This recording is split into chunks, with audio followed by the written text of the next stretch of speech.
మరియు అతని కుటుంబం కిరాణా సరుకులు కొనడానికి సూపర్ మార్కెట్కి వచ్చారు.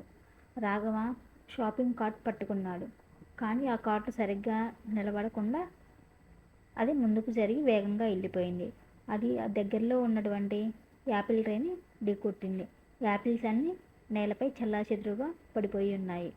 అక్కడున్న ఉద్యోగి కోపంగా రాఘవ వైపు చూసి, జాగ్రత్తగా చూసుకోండి సార్ అని అన్నాడు. తర్వాత వారు బేకరీ సెక్షన్కి వెళ్ళారు. అక్కడ ఒక బ్రెడ్ ప్యాకెట్ని తీసుకున్నారు. ఇంకొక కస్టమర్ కూడా సేమ్ అదే బ్రెడ్ ప్యాకెట్ని తీసుకోవడానికి చూశారు. కానీ అక్కడ ఒకటే ప్యాకెట్ ఉంది. రాధ దానిని పెద్ద ఆవిడకు ఇచ్చేసింది. తర్వాత వారు వెజిటేబుల్స్ సెక్షన్కి వెళ్ళారు. రజని టొమాటోలు, లీఫ్ వెజిటేబుల్స్ మొదలైన రకాల కూరగాయలు తీసుకుంది. తర్వాత వారు కూల్ డ్రింక్స్ తీసుకుందామని కూల్ డ్రింక్స్ సెక్షన్కి వెళ్ళారు. రాఘవ కూల్ డ్రింక్స్ బాటిల్స్ తీసుకొని కార్ట్లో పెడుతుండగా బాటిల్స్ అన్నీ కింద పడిపోయాయి. అన్ను తనకు ఐస్ క్రీమ్ కావాలని అల్లరి చేస్తూ ఉంది. ఆ తర్వాత వారు ఐస్ క్రీమ్ సెక్షన్కి వెళ్ళారు.